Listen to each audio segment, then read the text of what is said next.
everybody. Welcome back to Cat Every Day. I'm Cat. I'm so glad you're here. Today should be Sunday, and that means Inspiration Sunday, where I share something that I've found that I would like to read to you to help inspire you or just maybe give you something to think about. So today is I'm going to be sharing an article that I've held on to for about 15 years. And it is an article from a newspaper in town from 2010. And it is entitled, "It Takes Commitment to Put Mean People in Their Place." And at the time I cut this out, I was really going through having to maybe, step away from a friendship because it was just really, it just did not go well. It was very pear-shaped at the bottom. And so I had to actually cut it off. I've only had to do something like that twice in my whole life. So it was a really hard time. The article was written by Stephen Callis. His article, not his article, but his feature in the newspaper used to be called Human Matters. And he's a behavioral counselor at a wellness center, where he was in town. I don't know if he still is. But he also wrote a book, if you're interested in ever finding it. And his book is called Human Matters, Wise and Witty Counsel on Relationships, Parenting, Grief, and Doing the Right Thing. And that's by Stevens Press. So I'm going to read you this article and see if it maybe hits any sort of notes with you. I know that we've all dealt with mean people at some point or another. And if you haven't, you are extremely lucky because they're out there in droves and you're going to come across them, whether it's online or whether it's in personal life or whether it's family and relations. It's going to happen. There's some mean people and they're just, so he goes into that. It's very interesting. I don't want to take any more time talking about it myself, but just listen to his words.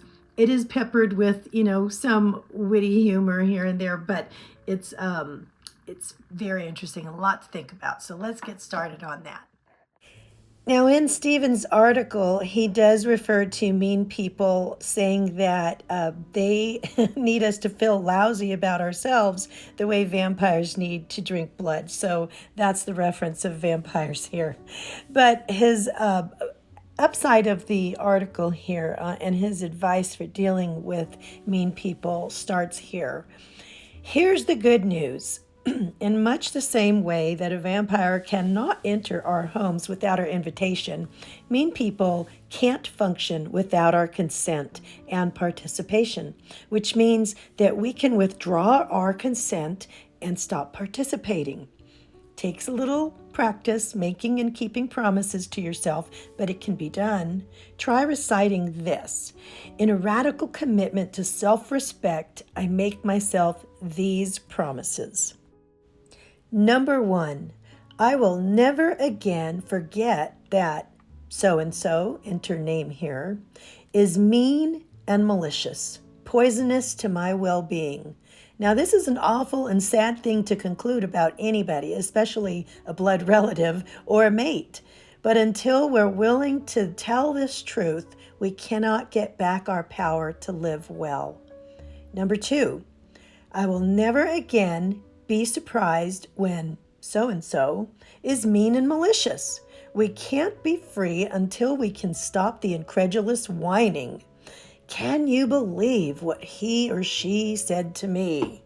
After years of listening to me gape, writhe, and agitate, a friend once said to me simply and sternly, "Stephen, the Bank of Stephen's father has a fixed interest rate that will never change. It's a bowl of expletive and a spoon. Why does that still surprise and offend you?" Number 3, I will become especially alert, careful, and wary when so-and-so behaves normally or even honorably to me. See, normal and honorable are part of how mean people pull us in for their next offensive. In the strength of these 3 promises, we find our resources of energy and clarity returning in full force. Now we can decide how to proceed. We can act and proact rather than react. We can terminate the relationship, or if circumstances oblige us to interact, we can assemble boundaries and strategies that disarm the mean person. leave him or her fighting with air and with any luck appearing, perhaps even feeling ridiculous in the process. The ultimate victory for us is not to fight back, get even, be vindicated, nor ever to bring the mean person to justice. The ultimate victory is to render this person irrelevant. Now, I think irrelevant was the word that really stuck with me and struck me.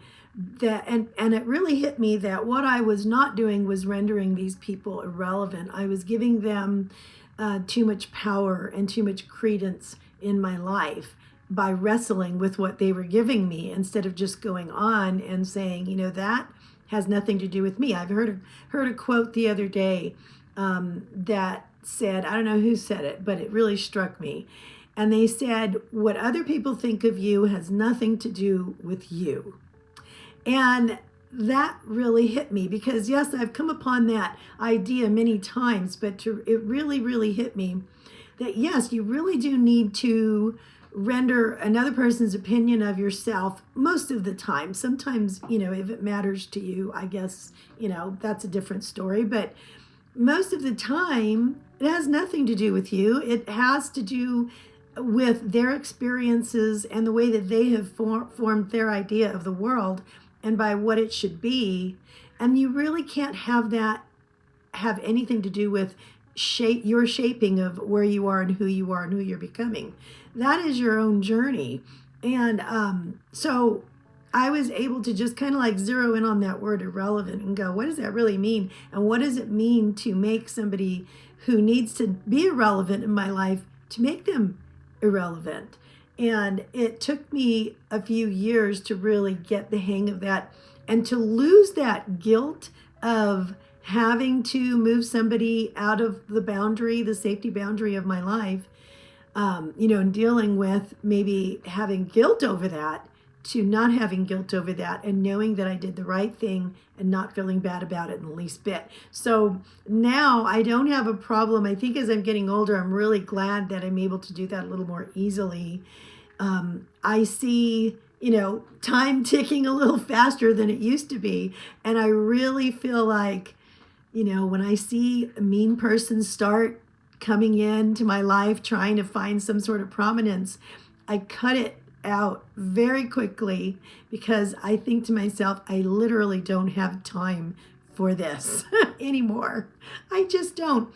I want what's beautiful and I want what's good in my life, and I want to be part of being what's good and beautiful and healthy in someone else's life. And that's the way that I want to spend the rest of my days. I do not want to give another day wrestling and fighting with people who are mean just for the sake of it or for whatever reason they have that they're working out. That's not my problem. It has to be irrelevant for me that in my life. I can't have that in my life. I can continue to pray for them and hope that things work out the best for them, but sometimes I can't have anything to do with them, and that's okay. I'll wish them the best and move on. So anyway, I just wanted to share that with you this morning. I don't know if it hits any chords. I know it's a lot harder to deal with this when it's family and you are in situations where you have to deal with it, but there's a way. And again, that word irrelevant, you just have to keep on mulling that over and see what does that mean to you and how can you achieve that where you need to. So I'm going to leave it there today. Love you guys a lot. I hope you have a wonderful Sunday, and I will see you soon in the next video.